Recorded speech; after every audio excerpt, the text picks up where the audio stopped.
Agora é o momento do Senhor falar conosco através da sua palavra. E por isso, pastor Rickley, você tem a palavra, pastorzão, manda bala. Amém. Graça e paz a todos.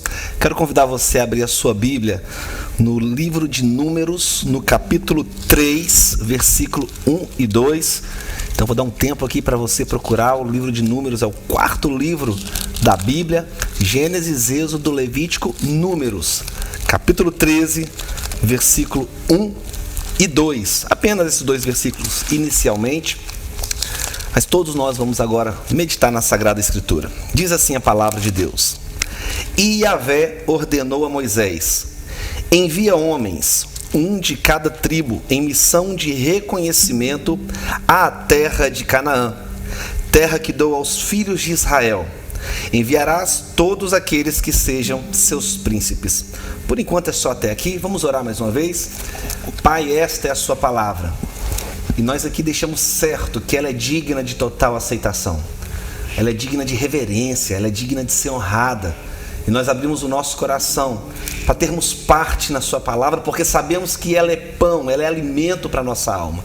Então fala conosco neste momento e que o nome do Senhor seja glorificado, em nome de Jesus. Amém? Amém. Maravilha. Amado irmão em Cristo Jesus, antes de entrarmos no contexto, eu queria transportar você para a história. Vamos aqui relembrar, vamos refrescar a memória do que aconteceu até chegarmos aqui.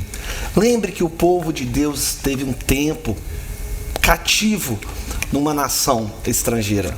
O povo de Deus estava aprisionado no Egito, e a Bíblia nos fala que durante 400 anos eles estiveram ali sendo oprimidos, sendo escravos, até que um dia o povo clamou. E por causa do clamor do povo, Deus levanta um homem chamado Moisés, um servo do Senhor, alguém separado, alguém protegido, guardado por Deus para esta missão. E no tempo certo, Deus agora convoca Moisés e fala: Moisés, vai lá e liberta o meu povo. E assim Moisés faz. A Bíblia fala no livro de Êxodo que Deus opera sinais e maravilhas, e Deus se manifesta como Deus forte, como Deus poderoso, praticando prodígios naquela terra e envergonhando todos os falsos deuses da nação egípcia. E o povo então é liberto. Lembra você que Deus ele chegou a abrir um mar para que aquele povo passasse, para que aquele povo atravessasse a pés secos, e depois de atravessado aquele mar, Deus fecha o mar, envergonhando o exército egípcio e mostrando que Ele é Deus poderoso, que Ele é Deus que cumpre as promessas. Mas que promessa era essa? De qual promessa você está falando, pregador? Eu quero lembrar você que Deus já havia prometido ao seu servo Abraão que toda a terra que ele tinha visto seria dado à sua descendência por herança. É essa promessa que transcende tempos e circunstâncias. Eu quero já começar dizendo que aquilo que Deus prometeu na sua vida, talvez você tenha esquecido, mas Deus não se esquece do que Ele promete. Não importa quanto tempo passou e nem os desafios, ainda que haja um mar diante de você, Ele é poderoso para te fazer passar e conquistar. Mas o interessante, queridos, é que ao atravessar o mar, eles não saíram na terra prometida. Eles atravessaram para uma margem de deserto. Quando eles atravessaram, pastores, se deram de frente para um deserto. Porque Deus havia falado para Moisés que aquele povo deveria sair do Egito, não para ser transportado para a terra prometida. Deus havia dado a seguinte instrução para Moisés: Moisés, vai lá, liberta o meu povo e traz eles para prestar um culto a mim no local, no monte que eu vou te mostrar. E o que eu aprendo com isso, queridos? Que desde o início, desde os primeiros livros, desde o Pentateuco, Deus ele está se revelando como um pai que abrange todos os seus filhos. Até aquele momento o povo de Deus conhecia Deus por causa de Moisés. Moisés era o interlocutor entre os homens e Deus, mas Deus não queria ser conhecido como Deus de Moisés. Deus queria ser conhecido como Deus do seu povo. É um convite que Deus estava fazendo desde então, e ainda hoje para mim e para você, de que Ele quer ter relacionamento íntimo e pessoal comigo, íntimo e pessoal com você. Particularidades, aquela intimidade que faz com que nós contemos segredos e tenhamos segredos entre nós e Deus. Deus quer isso com você também. Mas nós estamos falando de um cenário de deserto. Por quê, queridos? Porque o povo estava ali agora prestando culto a Deus. E naquela travessia do deserto, Deus vai preparar eles. No livro de Levítico, nós vamos aprender nesse livro que Deus ele começa a escrever, a ensinar o seu povo acerca de leis. Que leis? Leis cerimoniais, leis cíveis. Olha, o povo era inumeroso, o povo era na casa de milhões. Todavia, eles eram escravos, então eles precisavam aprender tudo novamente. Aquela geração precisava aprender uma cultura do reino de Deus, precisava aprender uma educação, uma organização, né? Leis cerimoniais, leis cíveis, leis morais. O livro de Levítico passa e nós entramos agora no livro de Números, que especificamente é um livro que vai falar de organização, de preparação para a conquista da terra que Deus prometeu. E pastor Nassif, nesse livro, Deus começa mandando eles contarem quantos são de cada tribo. Deus começa a dizer para eles se organizarem nos seus acampamentos de uma forma não qualquer, não alheia, mas de uma forma organizada. Deus começa a definir funções, qual tribo é responsável pelo quê. Deus começa a dizer, olha, aos levitas eu tenho algo específico, não é? Isso me mostra que o nosso Deus é um Deus organizado desde o princípio de tudo. O senhor pode compartilhar conosco? É interessante que não é essa coisa assim, vamos lá que vai dar certo. Vamos lá, mas desse jeito, você aqui, você ali, com organização e delegação. E é assim que conquistamos as coisas.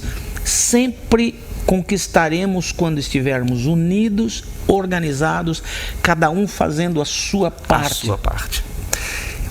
Queridos, lembre-se que havia uma promessa de uma terra que manava leite e mel, mas que a situação atual era de deserto. Então olha o que estava acontecendo, eles estavam vivendo num contexto atual, mas cientes de que havia uma promessa de um tempo melhor. E por causa dessa promessa, eles se moviam, eles se organizavam, eles se preparavam para tomar posse. E em obediência a Deus, Moisés chega num momento desse processo de conquista, que o Senhor fala para ele, e entramos no texto que nós lemos aqui agora: Moisés, prepara homens da sua confiança e envia para espiarem essa terra. Sabe, querido, Deus te fez promessas, mas não necessariamente você não vai ter que suar um pouco a sua camisa para conquistar aquilo. Muitas vezes Deus nos promete colheitas, mas nós precisamos sempre nos lembrar que a colheita é fruto de plantio. Deus nos concede vitórias, mas vitórias é consequência de lutas, de conquistas, de empreendimentos, não é? E o Senhor está falando comigo então nesse momento que Ele não tem muito negócio com preguiçoso, com gente acomodada, pastor. E como Deus não trabalha com pessoas preguiçosas, eu gostaria de chamar sua atenção para as nuances da ordem de Deus. Olha o detalhe da ordem de Deus para Moisés. Ele disse: Moisés, envia homens, um de cada tribo. Preste atenção que o Senhor fala conosco nesse sentido. Um de cada tribo significa todas as habilidades são importantes para o meu propósito. Cada tribo tem uma particularidade. A tribo de Ruben era de uma forma, a tribo de Judá era de outra, a tribo de Issacar era a tribo de sábios, de pessoas que discerniam tempos. E o Senhor está dizendo, todas as habilidades são importantes, tá?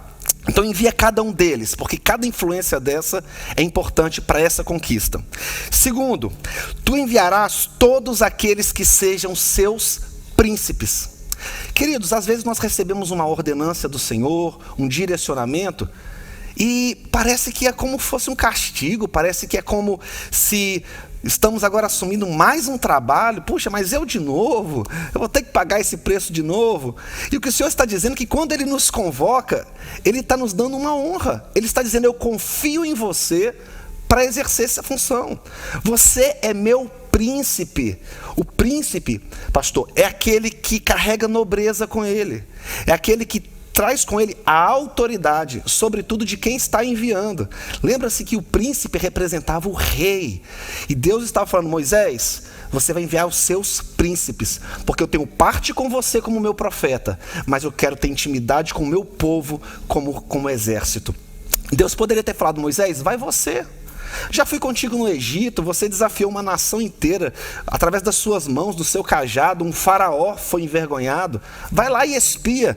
Mas Deus não fez diferente. Deus disse: Moisés, agora eu quero enviar os seus príncipes. E assim Moisés faz, querido.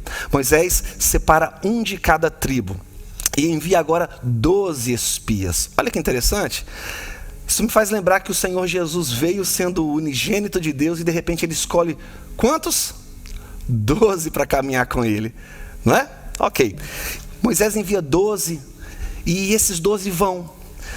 A Bíblia continua dizendo que eles espiam, eles passam lá 40 dias observando e percebem que aquela terra é exatamente o que Deus falou.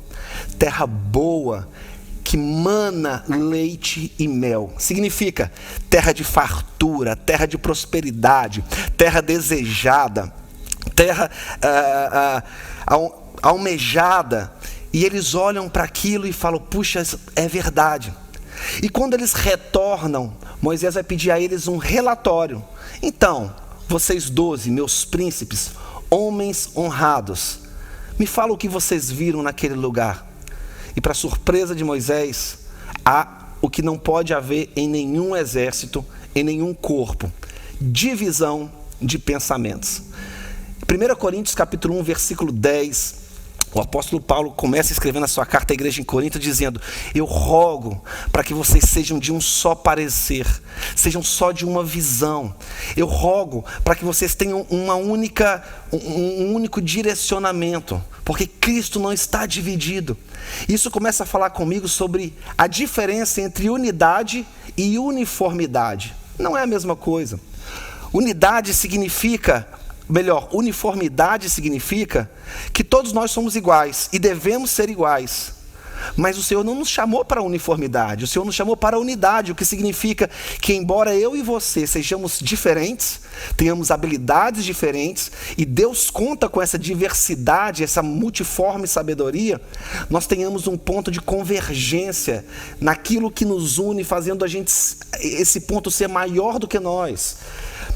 Só que eles não perceberam que o Senhor estava guardando essa unidade. E o texto fala, se nós formos ler aqui, no versículo 25, da seguinte forma, eu vou ler para ser bem exato. Ao cabo de 40 dias retornaram da exploração da terra, e vieram a Arão, a Moisés, e reunidos trouxeram amostras do fruto da terra para provar que a terra era boa, e disseram assim em seu depoimento: fomos à terra qual nos enviastes. A terra, na verdade, é boa, e também emana leite e mel, e aqui estão os seus produtos. Contudo, e aqui começa o problema. Esse advérbio adversativo, mas, porém, entretanto, todavia, contudo, ela tem a finalidade de contradizer a primeira expressão. Toda vez que você fala algo e diz mas, você vai falar uma expressão que contradiz a primeira. Então eles disseram... Ou que ao menos joga dúvida na primeira. Ou que pelo menos põe dúvida, né? Então eles disseram: olha, a terra é boa, o que Deus falou é verdade. Mas o povo que habita lá é poderoso. As cidades são fortificadas muito grandes. E eles começam a apresentar um rol, pastor, uma lista de impossibilidades, de dificuldades, de obstáculo. E até aqui tudo bem, porque nós não precisamos ignorar as dificuldades. Na verdade, o Senhor Jesus disse que nós passaríamos por momentos difíceis e nos orientou a termos bom ânimo, porque Ele venceu o mundo. E porque Ele venceu, nós também somos mais que vencedores em Cristo Jesus. E eles continuam dizendo: os amalequistas vivem lá tem descendente de Anak, a região é montanhosa, os cananeus vivem perto do mar, junto do Jordão. E aquela lista foi ficando tão grande que um dos 12, chamado Caleb, alguém que amava muito a Deus, temente a Deus, o texto diz que ele faz o povo calar. E diz: epa, para! Vocês falaram algumas unidades de características boas da terra e estão falando milhares de características negativas? Olha o que vocês estão fazendo. Vocês estão desanimando o coração do povo. porque aqueles príncipes carregavam com ele legitimidade, autenticidade. O que eles falavam era verdade, eles eram pessoas influenciadoras. Nós, enquanto líderes, nós, enquanto pais, nós, enquanto gestores, nós, enquanto pessoas em local de destaque, nós precisamos nos responsabilizar pela imagem que estamos comunicando, pela fé que estamos comunicando, pela esperança que nós temos, porque existe atrás de nós um número muito maior de pessoas nos observando e até nos copiando. Então, olha que interessante. Quando Caleb faz o povo calar, a Bíblia fala assim, Caleb diz assim, tudo bem, tudo isso é verdade, tem esse povo, mas tem um detalhe. Deus prometeu nos entregar cada adversário, cada inimigo nas nossas mãos. Olha, vou lembrar você o que Deus falou para Moisés. Moisés, envia cada um de cada tribo em missão de reconhecimento à terra que eu dou aos filhos de Israel. Deus disse, já está dado, já é deles, eu sou com eles. Amém, pastor? Interessante, pastor, eu também notei isso na leitura, até marquei com a minha caneta agora. Não é a terra que darei, mas a terra que eu dou. Yes. Né? Dou, é sua, estou te dando, é tua, pega. Eles trazem um cacho de uva tão grande que vem numa vara e 2 homens para carregar um único cacho de uva daquele lugar. Eles trazem romãs, trazem figos. Aquele lugar é um lugar especialíssimo, é uma terra que mana leite e mel, ou seja, uma terra de oportunidades. E aí eles dão mas, né? Mas os caras são grandes pra caramba, mas lá embaixo eles vão dizer, nós parecemos gafanhotos perto deles, quer dizer, a sua autoimagem está totalmente detonada, você está se achando pequeno porque o gigante é grande. Tem aquele velho jargão antigo que diz, não diga para Deus o tamanho do gigante, mas diga para o gigante o tamanho do seu Deus. Não, eles estavam vendo aquele monstro ali, aquela situação terrível, e desistiram. E é interessante que quando o Caleb tenta calar a voz deles, o Caleb diz, subamos, tomemos posse da terra, é certo que venceremos. Certeza. Era uma voz, ele mais alguém, que eu nunca lembro o nome do outro amigo dele, mas era praticamente uma voz dizendo vamos, contra o resto dizendo não. Como você disse, eram homens influenciadores. O que você passa para os seus filhos, eles acreditam. É verdade. Eles acreditam. Eu tenho uma experiência dessa muito grande. Eu tive um filho com síndrome de Down. Tenho, porque ele mora no céu, só mudou de casa. E ele acreditava que eu era capaz de qualquer coisa. E conversando com psicólogos, especialmente psicólogos que trabalham com síndrome de Down, eles me disseram uma coisa impressionante. Todo garoto Down acredita, garoto e garota, acredita que o pai é realmente capaz de realizar qualquer coisa que seja necessário para o bem deles. Eles têm absoluta confiança no pai. Interessante, mas eu fiquei pensando, as crianças, quando são crianças, elas têm essa mesma fé nos pais. Sabe quem destrói isso? Os próprios pais. E nós destruímos isso para os filhos, destruímos isso para os amigos. Nós temos uma tendência a gastar muito mais tempo com notícia ruim do que com notícia boa. A gente perde o fruto da terra por focar no tamanho do gigante que o Senhor nos disse venceremos, não é, pastor? O senhor fez lembrar agora uma experiência que eu tive, e é até muito infantil, mas eu acho importante falar.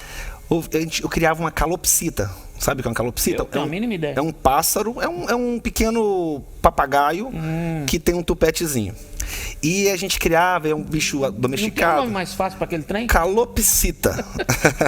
E ele vinha na mão, comia na mão, pousava, podia ficar fora da gaiola. Mas teve um dia que a gente foi brincar, meu filho foi brincar com ele, e ele estava com a asa grande, levantou o voo e foi embora. E o meu filho ficou triste. Veio falar, pai, não brigue comigo, pai, aconteceu isso. Eu falei, filho, vem cá, pai não vai brigar com você. Você lembra o que a Bíblia diz? Ele assistia uns desenhozinhos, né, da Arca de Noé, da criação de Adão e Eva. E você lembra que foi Deus que fez os animais? vamos fazer o seguinte, os animais é do Senhor. Vamos orar a Deus e falar para o Senhor que você está triste porque ele fugiu e falar que você fica feliz quando esse animal está com a gente. E nós fizemos uma oração. E nós oramos e nada aconteceu. Deus, Senhor, nos devolve a alegria, aconteceu isso, né? Meu filho está triste, orei junto com meu filho, de mão dada com ele. Ele devia ter uns 6 aninhos, 7. E o que aconteceu, pastor, que dormimos, na manhã seguinte, um vigia da rua bateu lá em casa e disse, seu Hickley, esse pássaro não é seu? E que pássaro? Esse que está aqui nessa árvore aqui, na frente da sua casa? E eu fui lá, olhei, era o pássaro. Eu fui lá e peguei o pássaro, e a primeira coisa que eu fiz foi chamar o meu filho para ele testemunhar, porque a questão não era mais o pássaro, mas o Senhor ouviu a nossa oração. Eu quis dar ao meu filho uma experiência pessoal da oração dele sendo ouvida. Eu falei, olha filho, como Deus é fiel, como Deus escuta a nossa oração. Agora vamos dar graças ao Senhor, porque nós influenciamos. Nós pais, nós esposos, nós patrões, nós estamos sendo observados e nós vamos influenciar pela qualidade de fé que nós vivemos.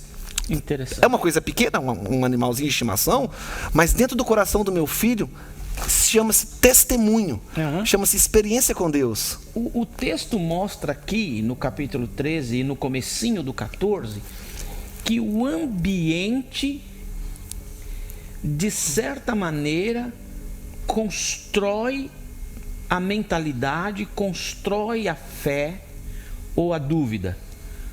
O Caleb fala, certamente venceremos, o Senhor deu essa terra para a gente. Mas o grupo, na maioria diz que não. E sem pôr emenda no seu sermão, pastor, mas o capítulo 14 diz assim, naquela noite toda a comunidade começou a chorar em alta voz. Todos os israelitas queixaram-se contra Moisés e contra Arão, e toda a comunidade lhes disse, quem dera tivéssemos morrido no Egito, ou neste deserto, porque o Senhor está nos trazendo para essa terra, só para nos deixar cair a espada. E olha o que eles declaram, nossas mulheres e nossos filhos serão tomados como despojo de guerra. Não seria melhor voltar para o Egito? E disseram uns aos outros, escolhemos um chefe e voltemos para o Egito. Olha que interessante. O relatório do Caleb é, vamos gente, Deus está conosco, bora conquistar. O relatório dos outros foi tão negativo que provocou algumas coisas. Primeiro, choro a noite inteira. Olha que desespero. Choro porque a esperança foi tomada. Lógico. Choro em alta voz, em alta voz. Depois, queixa. Acusaram Moisés. É isso que você fez com a gente? Não era melhor a gente ter morrido no Egito? Ou melhor, mal agradecidos. Ingratidão, porque perderam confiança no caráter de Deus. Se Deus falou, dou, por que eu vou duvidar? Isso é ingratidão. Depois, culpa. Eles estão dizendo, olha, vocês nos trouxeram para cá, Deus, você nos trouxe para cá, a culpa é tua pelo que a gente está sofrendo. E depois eles começam a organizar um motim. Vamos escolher um chefe e voltemos para o Egito. Vamos nos entregar à escravidão que vivíamos, sem esperança, sem nenhum sonho. Que coisa terrível é a influência. Que coisa maravilhosa é a influência. É verdade. Depende com quem influenciamos. É verdade. A terra que era chamada como terra que mana leite e mel, por causa do parecer negativo, passou a ser considerada terra que devora seus moradores. Está escrito lá. Então perceba que 12 homens viram a mesma terra, viram os mesmos frutos, viram os mesmos desafios, mas 2 resolveram dar um parecer segundo o propósito de Deus até na missão de ir. E 10 resolveram olhar com olhos naturais, com olhos humanos. E quando a gente olha qualquer situação com olhos humanos, os obstáculos criam tamanho, criam volume, chegando ao ponto de cegá-los acerca daquilo que Deus já tinha prometido para eles. Se você enxerga o tamanho do gigante, não consegue mais enxergar o cacho de uva. Não consegue mais enxergar cacho de uva, exatamente isso. Ou você enxerga o gigante ou o cacho de uva. Uma vez os astronautas, tem uma história dos astronautas russos lá no espaço, e ele relatou o seguinte: não vejo Deus em lugar nenhum. E o astronauta americano, que era um batista, olhando lá de cima, assim, em tudo vejo a mão de Deus, a presença de Deus. Quer dizer, os olhos do observador podem determinar a ação resultante do que se vê, né? É verdade. Se eles estão vendo cachos de uva e creem no caráter de Deus, conquistamos. Se eles estão vendo gigantes e se esquecem ou deixam de crer no caráter de Deus, vai desistir. Eu fico imaginando aquele povo, milhões de pessoas ali acampadas em um deserto, sabendo que aquela moradia é temporária, porque eles acreditaram que havia uma promessa e que 12 homens estavam indo espiar aquela terra, iam trazer um relatório. O relatório não era para saber se a terra era deles ou não. O relatório era para estabelecer a melhor estratégia de conquista. Não havia dúvida até então no coração de Moisés se deveríamos conquistar ou não, se havia uma terra boa ou não. Essa dúvida não existia no coração de ninguém, porque lembra, eles estavam no deserto, sabendo que era temporário. Algumas semanas atrás nós falamos que o Senhor permite a gente passar por circunstâncias desfavoráveis com propósitos e tempo estabelecido para nos aperfeiçoar para um tempo melhor. E eles estão no deserto passando por isso, um aperfeiçoamento, uma escola, um aprendizado, né? Lembra que eu falei das leis sendo passadas, eles aprendendo, tudo eles aprenderam ali com o Senhor no deserto. Eles se formaram, eles eram multidão, mas se formaram como povo no deserto. Porém, o relatório que vem traz ao coração do povo algo que entristece o coração de Deus: dúvida. Na dúvida não se opera a fé. A fé é aquilo que move montanhas. A fé é aquilo que nos aproxima do sobrenatural. A fé é o mecanismo que nós temos para entrar nas regiões celestiais e pegar tudo aquilo que o Senhor já prometeu e já está preparado para nós. Eu digo está preparado porque o Senhor disse para Moisés: a terra já é dada, a terra já é sua. Agora você tem que conquistar. Agora toma posse do que eu te prometi. E esses 10 espias trazem um relatório desanimador. Um relatório que tira a esperança, um relatório que mina as energias. E por mais que Josué e Caleb tenha dito assim: não, subamos e conquistamos, porque o Senhor já nos entregou. O povo agora passa por esse processo contrário que o Senhor falou. Choram porque a esperança foi tomada, se queixa, murmura, e por fim organizam um motim para desfazer tudo que o Senhor já tinha feito. Colocar uma coisa, pastor Hickley mencionou isso agora. No deserto, Deus estava organizando, empoderando o povo para unidos conquistarem a bênção. Todavia, os príncipes de Deus, os líderes daquela comunidade, não era gente de fora, não era propaganda do inimigo, eram os príncipes de Deus. Eles minaram, estragaram o projeto de Deus naquele tempo. Ou seja, preparo, empoderamento, estratégia, guerra, conquista, tudo isso foi destruído porque gente de dentro do povo de Deus, da comunidade de Deus, eu poderia dizer dentro dos arraiais da igreja, estes homens conseguiram destruir naquele momento o projeto da conquista. E a pergunta que vem ao meu coração, pastor Hickley: quem sou eu na nossa igreja? Quem sou eu na DNA Brazilian Church? Eu ouvi que algumas pessoas já foram embora, eu ouvi que algumas pessoas preferiram outras igrejas, eu tenho ouvido um monte de notícia, sabe? Eu estou perguntando para Deus: Deus, quem sou eu? Quem sou eu? Eu sou alguém que vai crer, eu sou alguém que vai dizer: creiamos, sigamos, caminhemos por fé, o Senhor nos dará destino, Ele sabe o que fará conosco, não vamos desistir por causa dos gigantes lá da rua, por causa do tamanho da pandemia, por causa do vírus, por causa do desemprego, por causa sei lá de quê. Eu quero ser alguém parecido com Josué ou parecido com Caleb. Eu quero crer que o Senhor nos tem dado vitória, nos tem dado a conquista desse lugar. Não quer dizer que não tenhamos que passar pelo deserto, não quer dizer que não tenhamos que enfrentar de fato lutas enormes, mas se nós o fizermos, crendo que Deus nos deu a terra, nos deu a bênção, seremos vencedores. E o que acontece quando eles negam? O que acontece com esse povo? Vou dizer, na decorrência do processo da formação desse motim de desistência, eles pensam e atacam a pessoa do líder. Olha o que acontece quando uma pessoa ela perde a visão espiritual. Ela começa não só a resistir, mas ela passa a combater aquele que influenciava a fé. Porque a fé do líder denuncia a incredulidade do rebelado. A fé do líder denuncia a incredulidade do co-líder. É verdade. Olha isso. Que interessante.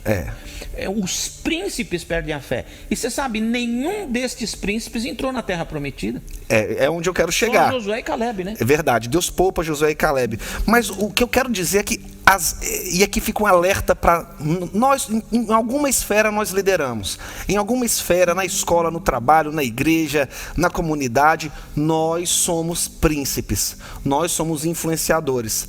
E o grande perigo de nós não agirmos por fé é porque quando a gente passa a agir contrário à visão do líder, nós achamos que estamos indo contra o líder, mas o Senhor diz assim: até quando este povo me desprezará?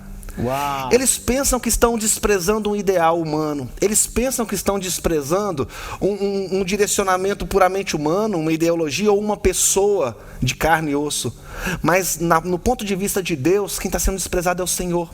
Quem está sendo desprezado é a promessa. O que está sendo desprezado é a visão. O que está sendo desprezado é a credibilidade de um Deus que não pode mentir, pastor Nassif. E a Bíblia fala que o Senhor se entristece, o Senhor se ira contra aquela geração e decide destruí-la. E propõe a Moisés criar uma nova geração, um novo povo a partir dele. Porque é como se Deus falasse: basta, essa murmuração, eu já fiz tanto, eu libertei eles do Egito, eu alimento eles no deserto, eu tenho sido fiel, aqueço de noite, não deixo as roupas deles estragarem nessa travessia, e eles reagem comigo com tanta indiferença, com tanto desprezo. E aí entra a pessoa do líder, que poderia na sua justiça própria dizer: pois destrói mesmo, Deus. Realmente, também não dá não, esse povo também me tira do sério. Mas o líder vai interceder a Deus e vai meio que aconselhar a Deus, dizendo: não faz isso, Senhor. Não faz isso, porque as nações já te conhecem como Deus que nos tirou do aprisionamento, da escravidão. As nações, eu já disse, muitas pessoas me conhecem como crente, muitas pessoas os conhecem como cristãos. Deus, tem misericórdia, poupa eles, trata sim conosco, trata com a gente, nos conserta no que a gente precisa ser consertado, mas não faz isso porque o que dirão outras nações? Que o Senhor não pôde nos dar aquilo que tinha prometido e por isso nos destruiu no deserto. Interessante. Vão dizer que o Senhor começou, mas não pode terminar. E por isso, na sua ira, você foi vingativo. Mas a Bíblia fala que o Senhor, que Deus, Ele é tardio no irar. Ele é rápido em abençoar. Que o Senhor, Ele age com misericórdia. Pastor, deixa eu interromper mais uma vez. Deus decide destruir o povo. Moisés convence o Senhor de não fazer. Que ousadia espiritual do Moisés. Dizer: Deus, pensa comigo, quase isso, né? Raciocina, Deus. Olha o que você prometeu, olha o que as nações já creem de você. Sabe, eu quero te dizer uma coisa. Se você é desses influenciadores para o mal, influenciadores pela falta de fé que você tem no próprio Deus, e você é desse tipo, e olha do lado e está sendo abençoado, olha os teus filhos, eles estão abençoados, não é porque você está certo, é porque Deus tem agido com misericórdia e graça, porque o seu líder está orando por você. Preste bem atenção nisso. A graça de Deus tem aguentado você. Não perde isso de vista. Não é, pastor? É exatamente. Olha, teve um dia que Deus falou: Moisés, não dá, agora eu destruo, vou derramar a minha ira sobre o povo. E sabe o que Moisés disse? Senhor, olha o sangue do cordeiro que foi aspergido sobre as pessoas. E a Bíblia diz que a ira de Deus descendo, quando encontrava o sangue que tinha sido aspergido, desviava, poupava-os, e não caía as pessoas. Sabe por que nós temos sido poupados? Por causa do sangue de Cristo na cruz do Calvário, o Cordeiro de Deus que tira o pecado da humanidade.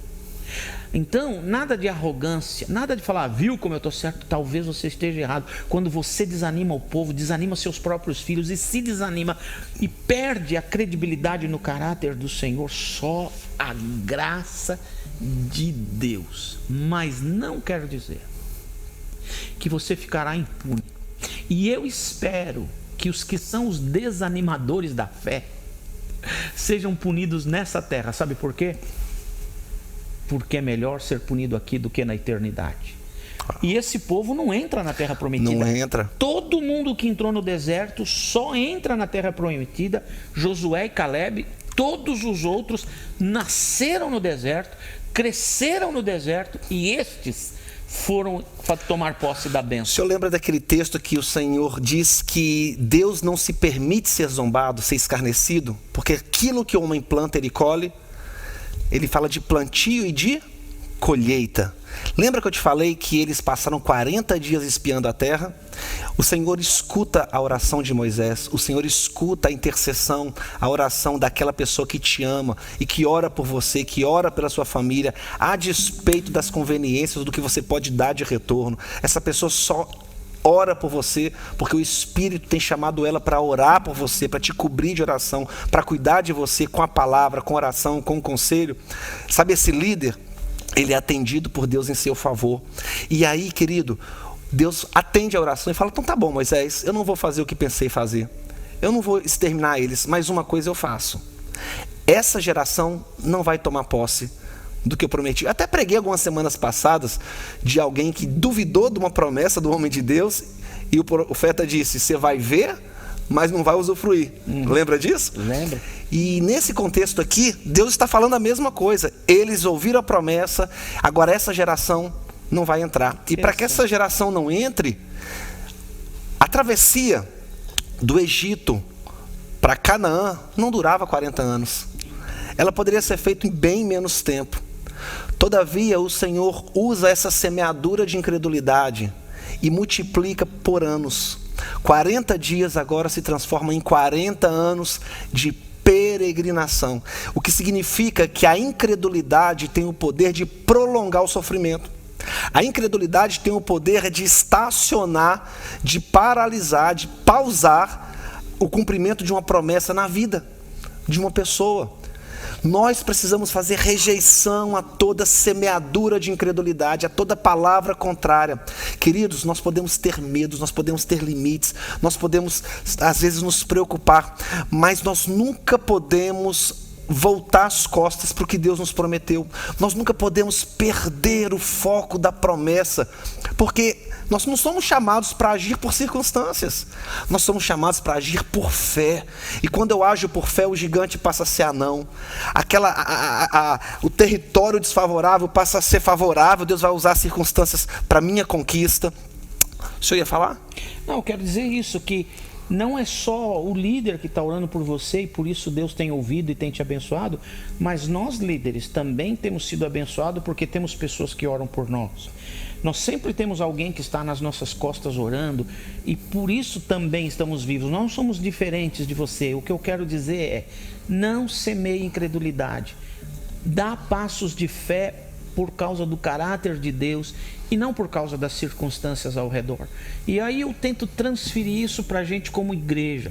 Nós estamos buscando de Deus alternativas e às vezes precisamos da união mais do que da desunião, obviamente. Então o meu apelo a você: Pense sobre isso. Deus tem algo de especial para você como indivíduo, como família, para nós como comunidade. E aquilo que Deus orientar, façamos pela fé, a despeito dos gigantes, a despeito das montanhas, a despeito da quantidade de inimigos. O que Deus nos prometeu, podemos tomar posse pela fé. Amém, pastor? É exatamente isso, pastor. Para finalizar, Deus nos deixa dois caminhos mais uma vez para escolhermos. A minha escolha é ser como Josué e Caleb, que considera a promessa de Deus, a palavra de Deus, muito mais verdadeira do que as circunstâncias. Ou eu escolho ser como anônimos, os quais a Bíblia nem vai falar o nome deles, que não são importantes por causa da escolha deles, e semeio dúvida, semeio incredulidade, aumento as objeções. Essa é a questão. Eu quero que você se examine, eu também me examino, nós nos examinamos, não é, pastor? As nossas motivações, Senhor, estejam diante do Senhor, para que a gente não seja enganado pelo nosso coração. Nosso coração é enganoso, é desesperadamente corrupto, só o Senhor conhece. E é isso, querido. Seja quem semeia fé, seja do parecer positivo, seja do que diz vai dar certo. O Senhor é comigo, o Senhor prometeu e Ele é fiel para cumprir. Amém? Amém. Amém. Essa é a palavra de Deus para você nessa semana. Vamos orar. Senhor Jesus, obrigado porque o Senhor usou novamente com tanta graça o Rickly como seu instrumento de falar conosco. Amém, e Deus, dá que sejamos estes príncipes do Senhor nessa terra, enxergando os grandes cachos de uva, os figos e os romãs, a terra que mana leite e mel. Amém. E deixarmos os gigantes, os inimigos, as montanhas por conta do Senhor. Ajuda-nos a caminhar por fé, com os olhos fitos nos céus, para saber onde botar os pés aqui na terra. Nos abençoe como igreja, abre portas, permita-nos, Deus, sermos um instrumento do Senhor de ganharmos almas para Cristo aqui na nossa região. É o nosso pedido. E Deus, eu oro por cada uma das famílias da nossa igreja, das famílias que estão nos assistindo agora, que o Senhor tire dúvida do coração, que o Senhor tire o medo, que o Senhor tire o susto por causa dos gigantes, montanhas e a quantidade de inimigos. Que o Senhor arranque tudo isso e faça com que os teus filhos e filhas consigam enxergar os cachos de uva, os romãs e os figos, a terra que mana leite e mel. E a despeito dessa pandemia, que eles sejam conquistadores de Deus, em nome de Jesus. Amém. Amém. E amém. Amém. Amém. Amém.